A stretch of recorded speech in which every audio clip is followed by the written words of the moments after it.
porque ya vamos a finalizar nuestra actuación. En primer lugar, pues quiero reiterar mi agradecimiento a esta rondalla que nos ha acompañado también. Ellos hoy sentían una gran responsabilidad porque su maestro hoy no los podía dirigir y acompañar, pero no solo han estado a la altura, sino que hay que destacarles, agradecérselo y pedir un fuerte aplauso para esta rondalla que también nos ha acompañado esta noche.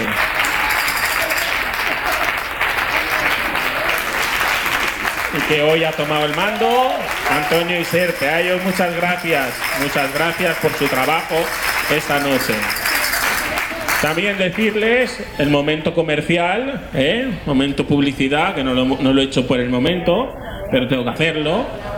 No sé si saben, todos son sabedores que nuestro grupo de canto, pues en el mes de septiembre pasado sacó a la venta un CD titulado La JS, que contiene 21 pistas con muchos temas muy hermosos, muchas jotas de estilo, muchas jotas de ronda, jotas a dúo, cantos y estribillos, que presentamos en el Teatro de Begoña en el mes de febrero y que además este 31 de agosto lo presentaremos en un marco tan incomparable como es la Plaza Mayor de Albarracín. Tendremos la suerte y el placer de presentar este trabajo, pues en el que quizás sea el pueblo más hermoso de Aragón, seguro, y de España, pues casi seguro que también. O sea que tendremos ese placer. Les invito a que si cualquiera de ustedes quiere adquirir este CD, pues ahora al final de nuestra actuación se acerque hasta aquí, hasta el escenario, que de verdad que no se arrepentirán y estoy seguro que les encantará este trabajo discográfico. Y bueno, antes de agradecer a la Casa de Andalucía, como siempre, a todos ustedes por estos aplausos, este recibimiento, este acompañamiento, como nos han conducido también con sus aplausos y con sus ánimos a lo largo de esta actuación. Presentarles esta jota con la que vamos a despedirnos hoy. Verán, hoy es 14 de agosto, hace tan solo 4 días en la plaza de Huesca, la plaza de la Catedral de Huesca, los danzantes se vistieron de gala, como vienen haciendo desde muchas generaciones atrás, y danzaron para el patrón San Lorenzo. Bien, pues esta tradición la recogió hace unos años Sara Villacampa, y creó una coreografía dedicada al patrón, a San Lorenzo. Pues bien, hoy que San Lorenzo ya se prepara para despedir sus fiestas mañana mismo, nosotros queremos despedir nuestra actuación agradeciéndoles todo su cariño y sus aplausos con esta hermosa jota de San Lorenzo. Les pido por favor que nos acompañen con las palmas en esta introducción musical que ahora ejecutará la rondalla.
Bueno, muchas gracias. Muchas gracias. De verdad, solo nos resta agradecerles su presencia aquí, agradecer a la Casa de Andalucía y deseamos que hayan tenido una agradable velada y que mañana pues todos culminemos y que pasemos un buen día para culminar las fiestas en honor a nuestra patrona, Nuestra Señora de Begoña. Muchas gracias y muy buenas noches.